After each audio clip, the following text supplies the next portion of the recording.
회사에서 있었던 한 일을 언급을 합니다.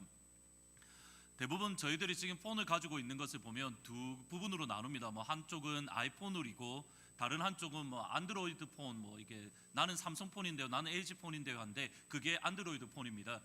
보시면 이렇게 대부분 두 가지로 나뉩니다. 애플 폰이랑 또는 그 안드로이드 폰으로 나눠지는데, 마이크로소프트 회사에서 그것에 대해서 대항을 해서 새로운 폰을 만들었는데 윈도우 폰이라는 게 있습니다. 제가 지금까지 저희 성도님들 중에 딱 한 분이 그 윈도우 폰을 가지고 계신 거를 제가 봤는데, 그 정도로 이렇게 많이 팔리지를 않았습니다.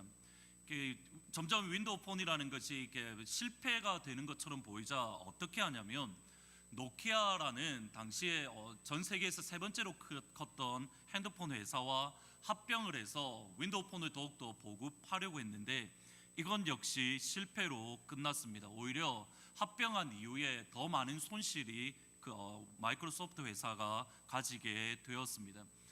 나델라라는 이 사람이 결론 내린 게 뭐냐면, 왜 실패로 끝났을까를 생각을 해보았는데 그 원인이 뭐냐면, 마이크로소프트 회사가 원래 가지고 있던 목적 또는 비전, 쉽게 말씀드리면 마이크로소프트 회사가 원래 할 수 있는, 가장 잘할 수 있는 그 사업을 등한시하고 다른 것에 관심을 두었기 때문에 우리가 실패했다라고 결론을 내립니다.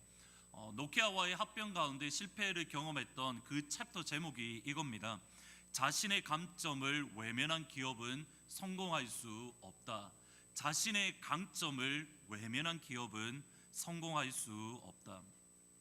지난 주일까지 예수님께서 우리에게 요구하시는 영적인 또는 믿음의 업그레이드가 무엇인지 요한계시록 1장에서부터 2장에 나오는 7교회를 통해서 잠시 살펴보았습니다.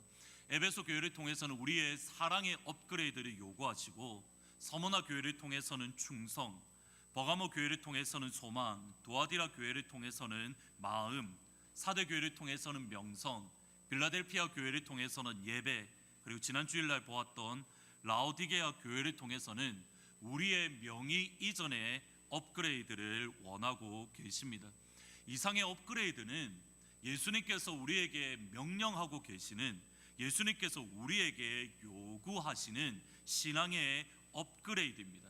이 모든 것들 우리에게 필요한 내용들입니다. 그런데 저희들이 잊지 말아야 되는 것이 무엇이냐면, 이러한 업그레이드 자체가 교회의 본질 또는 업그레이드 자체가 교회의 기본, 교회의 기초는 아닙니다. 교회의 기본, 교회의 기초, 교회의 본질은 다른 곳에 놓여져 있습니다. 나델라의 말대로 만일 우리가 본질, 기본을 등한시한다면 우리 교회는 결코 성공할 수 없습니다. 오늘은 담장을 넘는 교회의 마지막 시간으로 우리 하트포드 제2장로교회의 본질, 우리가 붙잡아야 될 기본, 우리가 결코 놓을 수 없는 강점이 무엇인지 잠시 생각을 해보려고 합니다. 고린도 교회는 바울이 2차 선교 여행 때 세웠던 교회로 하나님께 많은 영적인 축복들을 받았던 교회입니다. 어느 것 하나 부족함이 없습니다. 그들은 말씀의 깊은 이해도 가지고 있었고 성령 하나님의 놀라운 역사들도 날마다 경험했던, 말씀과 성령 영적인 부분에 있어서 어느 것 하나 부족함이 없습니다. 고린도 교회가 이러한 영적인 축복을 받을 수 있었던 가장 큰 이유는 무엇보다도 고린도 교회를 섬겼던 담임 목사님들의 능력, 담임 목사님들의 그릇의, 영적인 그릇의 크기입니다. 고린도 교회의 초대 담임 목사님은 그 교회를 개척했던 바울입니다. 그리고 바울의 뒤를 이어서 2대 담임 목사님은 성경 지식이 해박하고 그리고 바울보다도 설교를 더 잘했던 아볼로이고, 심지어 베드로는 임시 목사, 인터림 파스터로서 고린도 교회를 섬겼습니다. 그러면 보시면 바울, 아볼로, 베드로 모두 다 쟁쟁한 초대교회의 기둥 같은 영적인 지도자들이 고린도 교회의 담임 목회자로서 섬겼고, 그들이 사역했던 고린도 교회에 영적인 축복이 충만한 것은 지극히 정상적입니다. 어렸을 때 목회를 같이 시작했을 때에 저희 어른들, 어른 목회사님들 또는 선배되는 목사님들이 자주 하셨던 말씀이 뭐냐면, 성도와 교회는 담임 목회자의 분량만큼 성장한다라는 말씀을 자주 하셨습니다. 그 말은 우리 하트포드 제2장로교회는 저희의 영적인 분량을 뛰어넘을 수가 없습니다. 여러분들의 신앙의 분량은 결국 저희의 믿음, 저희의 신앙의 분량에 거의 근접하게 성장할 수밖에 없다라는 뜻입니다. 그러기에 개인적으로 대단히 두렵습니다. 우리 교회가 저의 믿음 분량만큼 자란다, 우리 교회의 성도들의 신앙이 저희의 신앙의 성숙만큼 자란다라는 것은 개인적으로 대단히 두려운 내용입니다. 그러기에 항상 기도하실 때에 저의 심령 가운데에 영적으로 더 충만할 수 있도록 하나님의 말씀과 하나님의 능력이 제 영혼 가운데에 더욱더 가득할 수 있도록 항상 기도해 주시기를 진심으로 부탁을 드립니다. 문제는 뭐냐면 이겁니다. 고린도 교회에 그렇게 좋은 목사님, 훌륭한 목사님들이 담임 목사님으로 생겼는데, 그것 때문에 고린도 교회 내에는 파벌이 생겼고 분파가 생겼고 시기가 생겼습니다. 고린도전서 1장 12절에 보면 크게 네 파가 있었습니다. 바울파, 바울을 따르는 바울파, 그리고 아볼로를 따르는 아볼로파, 게바 베드로를 따르는 베드로파, 나는 다 싫다고 나는 예수님만 따르겠다라는 그리스도파, 총 4개의 분파가 그 가운데에 있었습니다. 고린도전서 1장에서부터 4장까지는 이런 4개의 분파, 바울이나 게바나 또는 아볼로파나 그리스도파라는 분파에 대한, 파벌에 대한 바울의 권면입니다.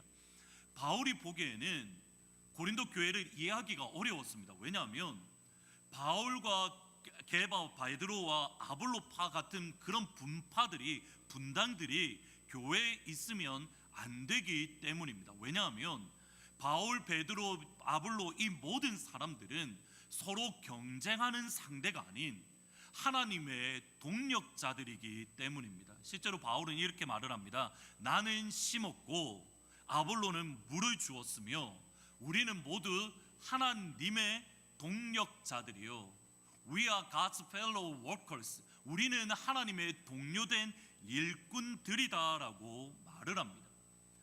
서로가 밟고 일어서야 되는 경쟁 상대가 아니라 하나님의 부르심에 따라서 충성을 다해야 되는, 하나님의 부르심에 따라서 헌신을 다해야 되는 하나님의 동력자이지, 바울과 베드로는 서로 경쟁하는 상대가 아니라는 겁니다. 이것은 단순히 목회자에게만 해당하는 것이 아니라 모든 그리스도인, 모든 성도들은 다 하나님의 동력자들이며 나아가서 하나님의 교회를 함께 세우는 건축자로 바울은 설명하고 있습니다. 같이 한번 다음 말씀을 읽어 보십니다. 내게 주신 하나님의 내리를 따라 내가 지혜로운 건축자와 같이 틀을 닦아두매 다른 이가 그 위에 세우나 그러나 각각 어떻게 그 위에 세울까를 조심할지니라. 지금 이 말씀을 보시면 두 종류의 건축자가 있습니다. 첫 번째로 바울은 뭐라고 이야기하냐면, 나는 지혜로운 건축자와 같이, 나는 하나님이 주신 은혜를 따라 지혜로운 건축자와 같이 고린도 교회에 터를 닦아 두었다. 물론 그 터는 나중에 예수 그리스도다라고 이야기를 합니다. 바울은 건축자로서 고린도 교회에 무엇을 했냐면 파운데이션을 놓는, 기초를 세우는 건축자입니다. 두 번째 건축자는 바울이 놓았던 파운데이션, 기초, 본질 위에 외적인 건물을 세우는 또 다른 건축가들입니다. 그들이 뭐라고 이야기하냐면 각각 어떻게 그 위에 세울까 조심할지라. 여기서 바울이 말하는 각각이라는 사람, each person이라는 이 각각의 사람들은 바울과 어떤 면에서는 고린도 성도들이 보기에 경제 상태에 있었던 베드로나 또는 아볼로 같은 목회자들이 아닙니다. 지금 바울이 말하는 너희들이 각각 어떻게 건물을 세울지 조심하라는 이 말은 모든 고린도 교회 성도들 한 사람 한 사람을 향하여 너희들도 나와 같은 건축자이니 고린도 교회를 어떻게 세울지 조심하라는 말씀입니다. 무슨 말이냐면 고린도 교회 모든 성도들은 바울과 함께 고린도 교회를 함께 지어가는 동일한 건축자입니다. 이 말은 교회는 바울 혼자 세우지도 않았고 고린도 교회는 바울 혼자 세울 수도 없습니다. 그것이 분명하게 드러나는 것이 에베소의 말씀입니다. 그가 어떤 사람은 사도로, 어떤 사람은 선지자로, 어떤 사람은 복음 전하는 자로, 어떤 사람은 목사와 교사로 삼으셨으니 여기까지는 그냥 목회자라고 생각을 하면 됩니다. 뭐 사도, 선지자, 복음 전하는 자, 뭐 교사와 목사 이렇게 되어 있는데 그냥 이렇게 다 무시하시고 그냥 목사라고 생각을 하면 됩니다. 목회자를 주셨으니 이는 성도를 온전하게 하며 봉사의 일을 하게 하며 그리스도의 몸을 세우려 하심이라. 이게 사실은 조금 어려운데 죄송합니다. 보시면 그냥 그 문장을 분석을 하면 이렇게 번역할 수 있습니다. He gave the apostles and prophets. He라는 말은 하나님이라는 뜻입니다. 하나님이 gave the apostles and prophets to the church. 교회에 하나님께서 목회자를 주셨습니다. 이유가 뭐냐면 하나님께서 교회에 목회자를 주신 이유는 뭐냐면 to equip the saints. 성도들을 온전하게 하기 위해서, 예전 번역에 의하면 성도들을 구비하기 위해서, 성도들이 준비되기 위해서 하나님께서는 목회자를 교회에 주셨습니다. 그 다음을 보셔야 됩니다. 성도들이 구비되었을 때에는 그 다음 목적이 뭐냐면 for the work of the ministry, 봉사의 일을 하기 위해서 성도들이 equipped, 온전하게 되어지는 겁니다. 성도들이 온전하게 되는 목적이 뭐냐면 봉사의 일입니다. 그리고 마지막으로 성도들이 봉사의 일을 할 때는 for building up the body of Christ, 그리스도의 몸, 교회를 세우기 위함입니다. 이것이 순서입니다. 다시 정리를 하면 하나님께서 목사를 주신 것은 성도를 구비하기 위함입니다. 성도들이 구비되는 목적은 봉사의 일을 하기 위함입니다. 봉사의 일을 할 때는 그 목적은 교회, 그리스도의 몸을 세우기 위함입니다. 이 모든 과정들 속에서 하나님께서 허락을 해 주신 겁니다. 그러면 하나님께서 하트포드 제2장로교회에 안성수 목사를 하트포드 제2장로교회에 주신 겁니다. 아무도 아멘을 안 하시는데 2년 전에 생각을 되돌리시면 무슨 말이냐, 안성수 목사는 우리가 투표해서 우리가 모신 거지 왜 하나님이 주신 거냐, 겉으로 보기에는 그렇습니다. 근데 성경에 의하면 하나님이 하트포드 제2장로교회에 목회자를 주셨다라고 말을 합니다. 정확하게 이 말은 저에게 적용되는 겁니다. God gave the 안성수 목사 to the church, 이렇게 말할 수 있는 겁니다. 하나님께서 저를 이곳에 보내셔서 저로 하여금 이곳의 사명을 감당하게 허락해 주셨습니다. 그러면 제가 이곳에서 감당해야 될 사역은 무엇입니까? 그 다음 표현입니다. To equip the saints. 성도들을 온전하게 하는 것이 제가 우리 하트포드 제2장로교회에서 감당해야 될 사역입니다. 여러분들이 일주일 동안 하나님의 말씀을 붙들고 살아갈 수 있도록, 일주일 동안 세상 가운데 살아갈 때에 지치고 쓰러지고 넘어질 때에 목사님이 주일날 그 말씀을 하셨지, 목사님이 주일날 그 말씀을 선포하셨지, 그 말씀을 여러분 가운데에 선포할 수 있도록 저는 일주일 동안 부지런히 하나님의 말씀을 공부하고 연구해야 되는 겁니다. 때로는 성경 공부반으로, 때로는 제자 훈련으로 여러분을 무장시키고 여러분의 하나님의 말씀으로 붙들림 바 되어질 수 있도록, 하나님의 말씀으로 이 땅을 살아갈 수 있도록 제가 해야 될 일은 여러분을 구비시키는 것, 여러분을 온전하게 만드는 것, 여러분을 하나님 앞에 세우는 것, 이것이 제가 감당해야 될 사역입니다. 저는 이 가운데에 제 모든 영혼을 쏟아 부어야만 되는 겁니다. 그 말은 하나님의 교회에 오직 말씀 사역만 있다라는 것을 뜻하는 것이 아닙니다. 교회에는 말씀 사역을 비롯한 수없이 많은 사역들, 그리고 봉사의 일들이 있습니다. 예루살렘 교회에 이렇게 점점 부흥함에 따라서 교회 가운데에 불평과 원망 그리고 갈등이 일어나기 시작했습니다. 원인은 구제 사역 때문입니다. 예루살렘 교회의 원래 성도들은 대부분 누구냐면 모국어인 아람어를 사용을 했습니다. 근데 시간이 지나면서 헬라어 말을 사용한 그리스 말을 사용하는 성도들이 예루살렘 교회에 생겼는데, 교회가 구제 사역을 하다가 말이 통하지 않으니 아람 말을 하는 히브리파 유대인들만 섬기게 되었습니다. 여기에 대해서 그리스 말을 하는 성도들이 왜 저 사람은 우리를 무시하지? 왜 아람 말을 하는 사람은 우리를 생각하지 아니하지? 왜 우리를 멀리하지? 이러한 생각이 나오게 되었고 점점점 불평과 원망이 일어나기 시작했습니다. 교회에 있어서 원망과 불평은 결코 가볍게 처리할 수 있는 게 아닙니다. 모든 죄의 원인은 항상 어디에서 시작되냐면 불평과 원망에서 시작되어집니다. 민수기의 말씀을 보시면 출애굽한 이스라엘 첫 세대들이 처음 죄를 지었던 것은 불평과 원망입니다. 이스라엘 백성들이 출애굽한 이스라엘 백성들이 가나안 땅에 들어가지 못한 것도 불평과 원망 때문입니다. 이 출애굽 첫 세대들이 모두 다 죽고 2세대들이 일어났을 때에 그들이 저질렀던 첫 번째 죄 역시도 불평과 원망입니다. 모든 죄의 시작은 항상 불평과 원망입니다. 그러기에 초대교회 리더들은 이 일을 쉽게 다루지 아니하고 어떻게 해야 될까 기도한 끝에 7 집사님을 세웠습니다. 같이 한번 읽어보십니다. 12사도가 모든 제자를 불러 이르되 우리가 하나님의 말씀을 제쳐놓고 접대를 일삼는 것이 마땅하지 아니하니 형제들아 너희들 가운데서 성령과 지혜가 충만하여 칭찬받는 사람 7을 택하라.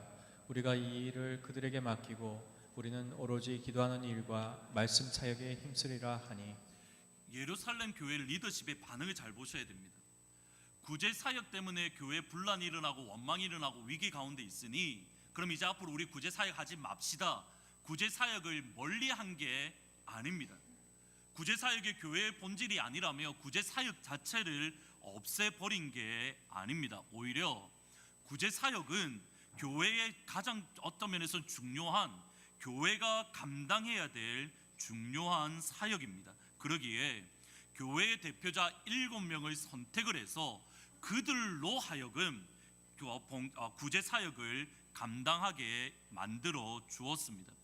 초대교회 리더십들, 특별히 예수님의 12사도들이 구제 사역을 얼마나 귀중하게 여겼는지 잘 보여주는 표현이 있습니다.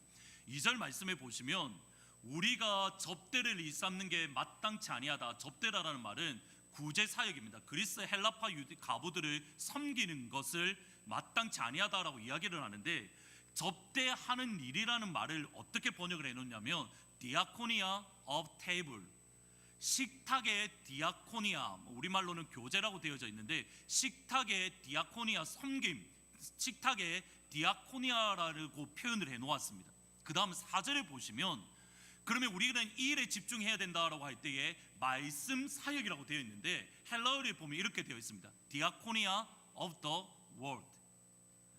구제 사역도 디아코니아고 말씀 사역도 디아코니아입니다. 무슨 말이냐면 말씀을 하는 그 사역과 구제하는 그 사역을 초대교회 성도들은 어떻게 여겼다는 겁니까? 똑같이 여겼다라는 뜻입니다.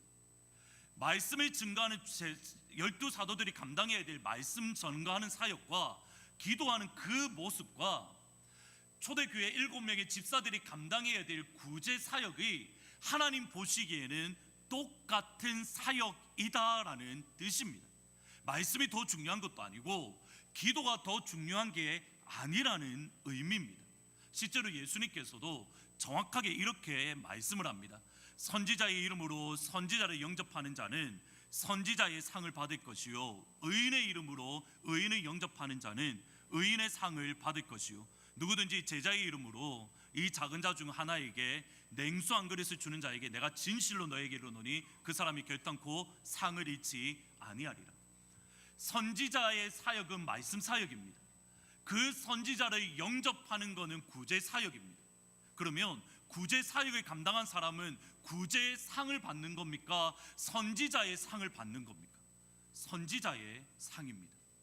하나님 보시기에, 예수님 보시기에 말씀 사역이나 구제 사역이 똑같다라는 겁니다. 의인을 영접하는 자는 구제 사역입니다. 그런데 그 사람이 받는 상은 의인의 상입니다. 예수님의 제자로서 물 한 그릇을 주는 것은 구제 사역입니다. 그런데 주님 보시기에는 제자가 감당하는 사역이랑 물 한 그릇을 주는 사역이 똑같다라고 말씀하고 계십니다. 그 말은 여러분들이 감당하는 그 사역과 제가 이 시간 말씀을 증거하는 그 사역이 모두 다 똑같음을 의미합니다. 하나님 보시기에는, 예수님 보시기에는 제가 기도하는 그 사역이나 제가 주일에 말씀을 선포하는 그 사역이나 여러분들이 뒤에서 말없이 감당하는 그 사역들, 뒤에서 헌금 안내위원으로 섬기고 찬양대로 섬기고 교회에 있는 쓰레기를 줍는 그 사역들, 모든 것들이 어떤 사역이라는 겁니까? 말씀 증거하는 사역과 제가 기도하는 그 사역과 동일하다라는 뜻입니다. 중요도의 차이는 전혀 없습니다. 제가 하는 사역이나 여러분들이 하는 사역, 어느 것이 더 중요하다, 그게 아닙니다. 본질의 차이는 뭐냐면 차이는 이겁니다. 하나님의 부르심의 차이입니다. 따라서 말씀을 전하는 저나 기도하는 저의 모습이나 또는 또 다른 사역을 하는 구제 사역에 감당하는 성도나 모두 필요한 것은 사도행전 6장 3절에 기록되어 있습니다. 같이 한번 읽어보십니다.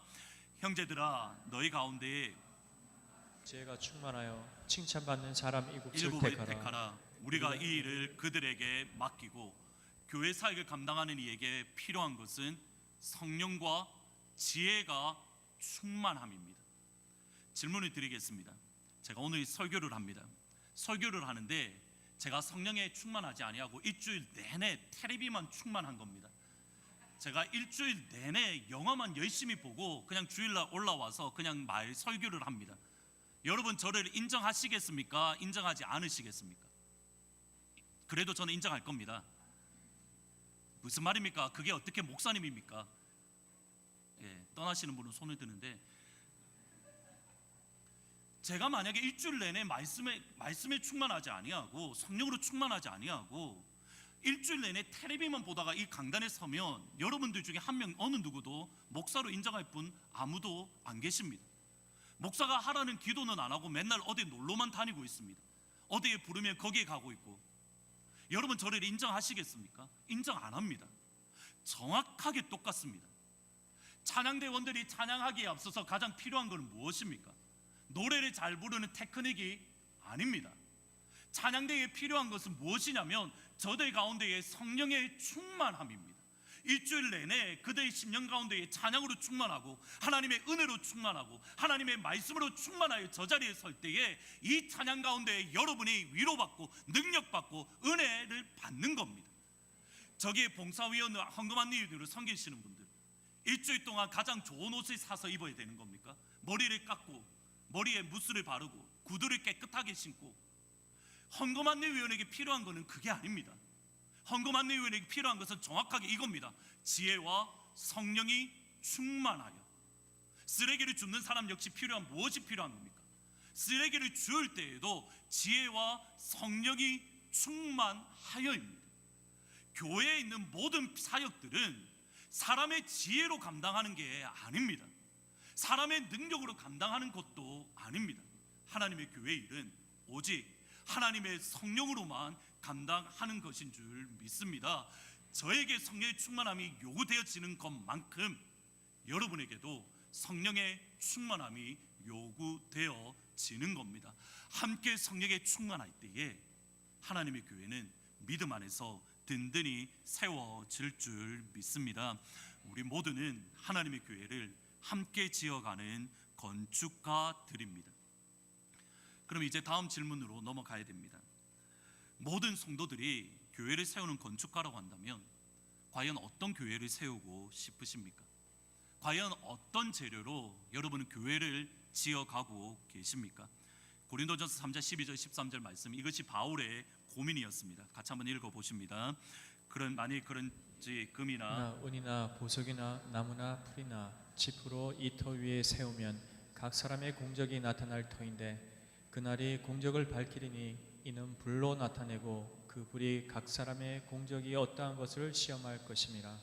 고린도 교회 모든 성도들은 고린도 교회를 지어가는 건축가들입니다.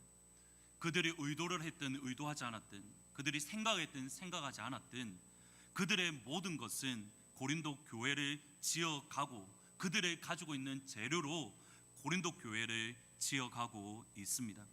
이것이 바울의 고민이었고, 그리고 이 시간 저희의 고민입니다. 모든 성도들이 똑같은 재료를 가지고 하트포드 제2장로교회를 지어가면 좋은데 모두 다 다른 재료를 가지고 있습니다. 바울이 보기에 고린도 교회 성도들이 지금 교회를 지을 때 어떤 재료를 짓냐면, 어떤 사람은 금으로 짓고, 어떤 사람은 은으로, 귀한 보석으로, 또 어떤 사람은 나무나 풀이나 지프로 교회를 지어가고 있습니다. 핵심은 뭐냐면 값비싸냐 값비싸지 않냐의 문제가 아닙니다. 그리고 바울은 거기에 관심이 없습니다. 지금 바울이 말하는 재료를 구분하는 것은 금이냐 은이냐 또는 나무냐 풀이냐, 이것을 구분하는 기준점은 다른 것이 아닌 불입니다. 불이 만났을 때에 그것이 태워지면 고린도 교회 성도들은 나무나 풀이나 지프로 교회를 지어가고 있습니다. 반면에 불을 만났을 때 여전히 견디고 남아 있다고 한다면 그들은 금이나 은이나 또는 귀한 보석으로 지어가고 있습니다.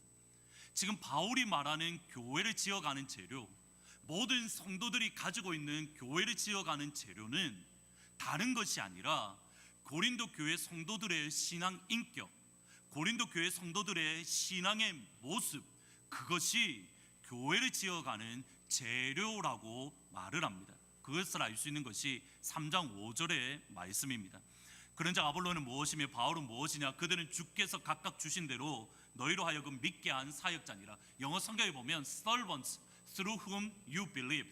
You believe라는 이 말은 교회를 지어간다, 교회를 세워간다라는 뜻입니다. 그런데 무엇을 통해서 지어가냐면 servants through whom, 교회 성도들의 인격, 그러니까 이 본문에서는 바울 또는 베드로 또는 아볼로라는 성도의 인격을 통해서 너희들이 믿었는데, 그 말은 교회가 세워지는 것은 바울이라는 인격으로 세워지는 거고, 교회가 세워지는 것은 아볼로라는 신앙 인격의 재료로 교회가 세워지는 거고, 교회를 지어가는 것은 베드로라는 믿음을 가지고 교회가 세워진다라는 뜻입니다. 그러면 바울이 걱정하고 있는 고린도 교회의 재료, 고린도 교회의 성도들의 모습, 성도들의 신앙은 무엇입니까? 3장 3절에 보면 이렇게 말합니다.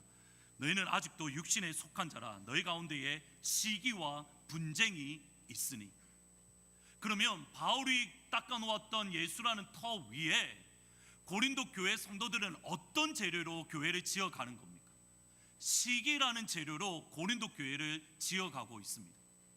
바울이 닦아놓았던 예수라는 파운데이션 위에 고린도 교회 성도들은 분쟁이라는 재료를 가지고 교회를 지어가고 있습니다. 4장 8절에 보면 이렇게 말을 합니다. 너희가 이미 배부르며 너희가 이미 풍성하며 우리 없이도 왕이 되었도다. 우리가 너희와 함께 왕노릇하기 위하여 참으로 너희가 왕이 되기를 원하노라. 바울은 고린도 교회 성도들의 신앙을 이렇게 평가합니다. 왕이 되기를 원한다. 왕이라 왕이라 왕이라. 무슨 말입니까? 내가 너보다 더 높은 자리에 있다는 겁니다. 내가 너보다 더 높은 위치에 있다라는 겁니다. 고린도 교회의 성도들의 신앙의 모습은 교만입니다. 고린도 교회의 모습은 하나님 보시기에는 어떤 교회의 모습입니까? 분명히 파운데이션은 예수라는 파운데이션인데, 예수님이 보시는 고린도 교회는 어떤 재료냐면 시기라는 재료가 있고, 어떤 재료가 있냐면 분쟁이라는 재료가 있고, 어떤 재료가 있냐면 교만이라는 재료로 지어가고 있는 겁니다. 핵심은 여기에 있습니다. 마지막 날에 하나님의 불을 만나면 다 태워 없어질 내용들입니다. 하나님의 불을 만나면 없어질 나무와 하나님의 불을 만나면 없어질 지프로 고린도 교회를 지어가고 있는 겁니다. 여러분의 생각에는 어떤 교회가 좋은 교회입니까? 어떤 교회를 여러분은 선택하시겠습니까? 만약 저한테 교회를 선택할 수 있는 그런 기회가 주어진다면 저한테 제일은 아닌데 정말 중요한 요소 중에 49%를 차지하는 요소는 뭐냐면 점심밥입니다. 점심이 맛이 있느냐 없느냐에 따라서 저는 단호하게 교회를 등록할 것인가 말 것인가 판가름할 수 있습니다. 실제로 달라스에서 이렇게 그때 말씀드렸는데 1달러에 김밥을 2줄을 줬는데 그 김밥이 너무 맛있어서 그 교회에 등록해서 부목사로 다시 사역할 때까지 6개월 동안 그 교회에서 열심히 섬겼습니다.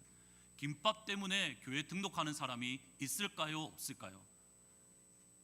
저만 이상한 눈으로 쳐다보시는데 우리 교회 성도님들하고 이렇게 새로 오신 분들하고 자주 이야기를 하다 보면 저한테 늘 하는 말씀이 목사님 교회 밥이 너무 맛있습니다라는 말을 자주 하십니다. 교회의 밥은 교회에 있어서 정말 중요합니다. 특히 한국 교회, 특히 미국에 있는 이민 교회에 밥이라는 것은 정말 중요합니다. 질문은 여기에 있습니다. 점심이 맛있으면 교회는 성장할까요? 교회가 성장하지 않을까요? 점심이 너무 맛있는 겁니다. 그러면 교회는 부흥할까요? 부흥하지 않을까요? 부흥한다. 부흥은 안 한다. 잘 들으셔야 됩니다. 점심 때문에 만약에 교회가 성장하고 부흥하고 그 점심밥이 맛있어서 교회가 건강하다라고 하나님이 인정하시면 저희는 어떻게 해야 되냐면 제 살에 다 잘라버려야 되고 셰프를 불러서 유명한 셰프를 불러서 그 사람으로 하여금 점심을 준비하게 하면 교회는 당장에 부흥할 수 있습니다. 셰프를 불러서 점심밥을 맛있게 만들면 하나님 보시기에 건강한 교회가 된다고 한다면 교회에 있는 모든 사역들 다 그만두고 유명한 셰프 불러서 그 사람으로 하여금 교회의 밥을 준비하게 하면 됩니다. 여기에 동의하십니까? 여기에 동의하십니까? 아무도 동의 안 하십니다. 밥 때문에 교회를 잠깐은 올 수 있어도 밥 먹으러 교회는 안 옵니다. 한 번, 두 번은 맛있으니까 올 수 있습니다. 근데 그것 때문에 교회가 부흥하지는 않습니다. 그런데 어느 순간에 저희 교회 성도님들 가운데에 어떤 생각이 자리 잡고 있냐면 점심이 맛있어야 교회가 성장하고 점심이 맛있어야 교회가 건강하고 점심이 맛있어야 교회가 모범적인 교회라고 생각하고 있는 것 같습니다. 우리도 모르게 은연중에 암묵적으로 그러한 생각들, 그러한 마음들이 있습니다. 간단하게 증명할 수 있습니다. 예배가 끝나는 시점이 언제입니까? 설교가 끝나면 예배가 끝납니까? 아니면 축도가 끝나면 예배가 끝납니까? 손을 들어서 이번엔 표시해 보겠습니다. 설교가 끝나면 예배도 끝난 겁니다. 축도가 끝날 때 예배가 끝난 겁니다. 손을 안 드신 분은 그 중간에 어느 시점에는 끝날 거다 이 말이시죠? 아니면 계속해도 되나요? 잘 들으셔야 됩니다. 설교는 예배의 한 부분이지 예배의 전부가 아닙니다. 다시 들으셔야 됩니다. 설교는 예배의 한 부분이지 예배의 전부가 아닙니다. 그러면 여러분이 온전한 예배를 드렸다라고 말하는 것은 축도가 끝나는 그 시점까지 예배를 드릴 때에 나는 오늘 주일날 예배를 하나님께 온전히 드렸다라고 말할 수 있습니다. 그런데 어느 순간에 사실은 5년 전부터 그랬습니다. 사실은 이거는 항상 저희 교회 거의 항상 그랬는데 설교가 끝나고 이제 설교를 놓고 기도를 하고 나면 저는 휴거가 일어난 줄 알았습니다. 설교를 하기 직전에는 분명히 여기 다 계셨는데 제가 눈을 감고 눈을 뜨면 이렇게 천국에 가신 줄 알았습니다. 그냥 갑자기 쑥 많은 분들이 믿음 좋으신 분이 그것도 쑥 사라지시는 겁니다. 그러면 나는 버림을 받았나? 이렇게 생각하고 천국에서 만나야지 하고 내려가면 식당에서 만납니다. 무슨 말인지 보이십니까? 지금 오늘 그 식사 당번하시는 분을 향해서 하는 말이 아닙니다. 우리 교회 전반적인 분위기입니다. 여기까지만 보십시오. 우리 교회 제일 중요한 사역 뭡니까? 예배입니까? 점심밥입니까? 우리가 가장 마음을 쏟고 있는 게 사역이 뭡니까? 예배 드리는 겁니까? 아니면 점심밥입니까? 점심밥입니다. 무언가 문제 있는 거 아닙니까? 무언가 우리의 신앙과 우리의 믿음의 모습에 있어서 무언가 잘못된 것이 아닙니까? 예수라는 파운데이션은 있는데 지금 우리가 세우고 있는 재료는 뭡니까? 점심밥이라는 재료로 세우고 있습니다. 하나님의 날, 마지막 날 기다릴 필요도 없습니다. 여러분, 오늘 먹은 거 오늘 없어집니다. 근데 그걸로 우리는 교회를 세우고 있습니다. 우리가 지금 교회를 세우고 있는 것은 다른 그 무엇이 아니라 점심밥으로 교회를 세우고 있습니다. 제 말 오해하시면 안 됩니다. 처음에 말씀드렸듯이 밥 먹는 거 정말 중요합니다. 밥 먹는 거 정말 힘을 다해서 준비하셔야 됩니다. 그것 때문에 교회에 그래도 한 번 더 오는 사람이, 저 같은 사람이 있습니다. 그분을 위해서라도 정말 맛있게 준비하셔야 됩니다. 그런데 아무리 중요하다 하더라도 여러분이 예배 드린 것만큼 중요하지 않습니다. 여러분이 하나님 앞에 나와 예배 드리는 것만큼 점심을 준비하는 게 중요하지 않다라는 말입니다. 만약 여러분 가운데에 나는 그래도 끝까지 1시 반에는 밥을 먹어야 됩니다, 그런 분이 계시면 설교를 10분 줄일 수도 있습니다. 찬양도 10분 줄이고 설교도 10분 줄이고 다 줄일 수 있습니다. 중요한 게 뭔지 아시겠습니까? 우리는 이 자리에 모인 거는 예배 드리러 왔지 밥 먹으러 온 게 아니라는 겁니다. 근데 왜 밥이 제일 중요한 것처럼, 근데 왜 밥이 제일 중요한 사역인 것처럼 왜 우리는 그렇게 신앙생활하고 있습니까? 거기에 목숨 걸면 우리 교회에 희망은 없습니다.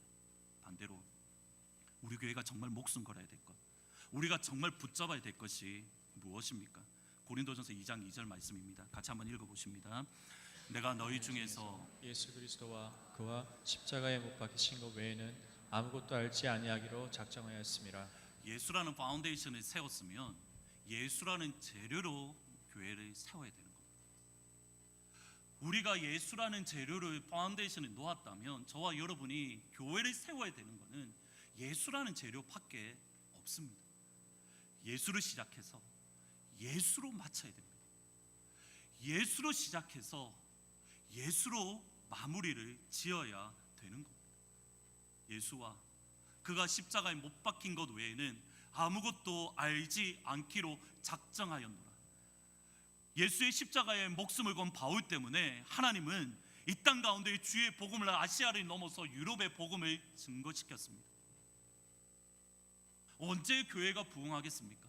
언제 교회가 성장하겠습니까? 우리가 예수에 미칠 때입니다. 우리가 십자가에 미칠 때입니다. 우리가 십자가만 붙들면 그때에 건강한 교회가 되는 것이고 그때에 하나님이 기뻐하시는 교회가 될 줄 믿습니다. 중요한 건 이겁니다. 우리에게서 예수가 충만할 때에 어떤 일이 일어나냐면 사도행전 3장 6절의 역사가 일어날 줄 믿습니다. 믿음을 가지고 마지막으로 한 번 더 같이 믿음으로 선포합니다. 읽으십니다. 베드로가 이르되 은과 금은 내게 없거니와 내게 있는 이것을 내게 주노니 나사렛 예수 그리스도의 이름으로 일어나 걸으라. 금도 없고 은도 없습니다. 우리는 그런 거에 관심 가지면 안 됩니다. 성도와 교회가 관심 가져야 될 유일한 건 이것밖에 없습니다. 내게 있는 이것을 내게 주노니 나사렛 예수 그리스도의 이름으로 일어나 걸으라. 이 역사가 우리 가운데 있기를 주의 이름으로 축원합니다. 여러분 가정 가운데 있기를 예수의 이름으로 축원합니다. 여러분이 가지고 될 것은 금도 아니고 은도 아닙니다. 여러분이 가져야 될 것은 예수 그리스도와 그가 십자가에 못 박힌 예수 그리스도의 복음만이 여러분 가운데 가득하기를 예수 그리스도의 이름으로 축원합니다. 그러면 여러분 앞에 놓여져 있는 큰 산이 해결될 줄 믿습니다. 여러분 앞에 놓여져 있는 바다 예수의 이름으로 이 시간 갈라지게 될 줄 믿습니다. 그 은혜를 우리 교회가 함께 경험하기를 주님의 이름으로 축원합니다. 말씀을 생각하시면서 오늘 아침에 새로운 찬양일 것 같은데 내 삶의 이유라라는 찬양을 같이 찬양하면 좋겠습니다. 예수는 내 힘이요 나의 기쁨 내 참 소망.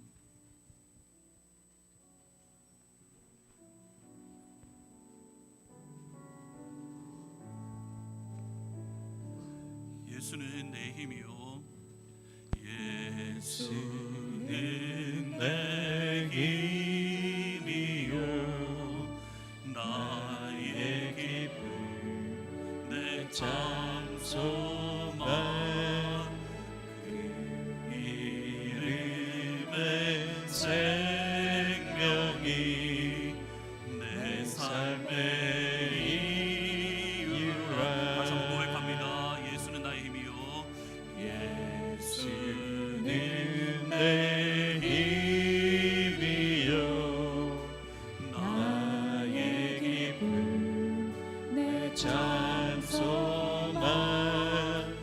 그 이름의 생명이 내 삶의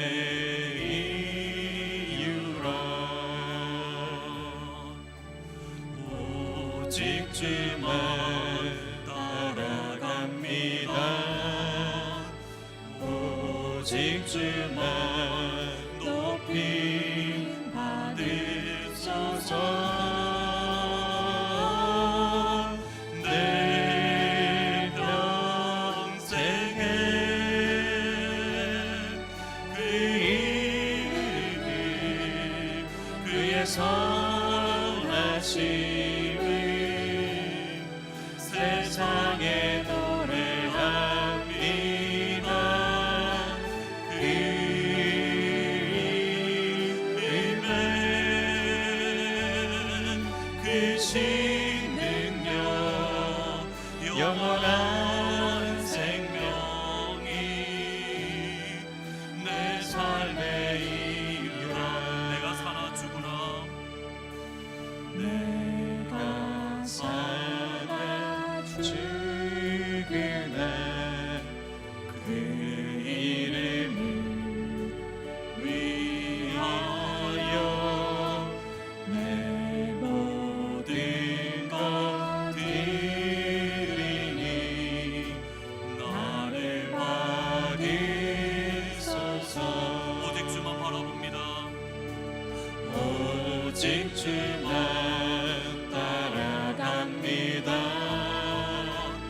오직 주만 높이 받으소서. 내 평생에 그 이름을 그의 선하심을 세상에 노래합니다. 그 이름은 그 신능력 영원한 생명이 내 삶의 이유라. 같이 잠시 한 목소리로 기도하시면 좋겠습니다. 기도하시는데 예수님만이 나의 힘이고 예수님만이 나의 기쁨이고 예수 안에 생명이 있습니다. 다른 데 있는 것이 아니라 교회에는 성도는 예수님 한 분이면 충분합니다. 근데 우리는 자꾸 예수가 아닌 다른 그 무엇으로 우리가 채우려 하고 저부터서 마찬가지입니다. 오늘은 다른 부분을 말씀이 드렸지만 저부터서 그렇습니다. 예수의 이름 한 명이면 충분합니다. 예수의 이름이면 충분합니다. 하나님 이 시간 그 예수님으로 이 시간 가득하기를 소원합니다. 하나님 사랑하는 주의 교회 가운데 예수님으로만 채워주시고 사랑하는 주의 성도들 가운데 예수님으로만 충만하게 하시되 베드로의 고백대로 예수의 이름에 권세가 있다라고 했는데 사랑하는 성도님들 가운데 질병으로 또 여러 가지 어려운 환경으로 어려움을 겪는 주의 성도들이 많이 있습니다. 예수님이 이 시간 역사하여 주시고 질병을 치료하여 주시며 가정의 아픔들을 예수님의 은 안에서 해결되어 줄 수 있도록 하나님 역사해 주십시오라고 이 두 가지 말씀을 생각하시면서 잠시 한 목소리로 기도하시며 나아갑니다. 기도하시겠습니다.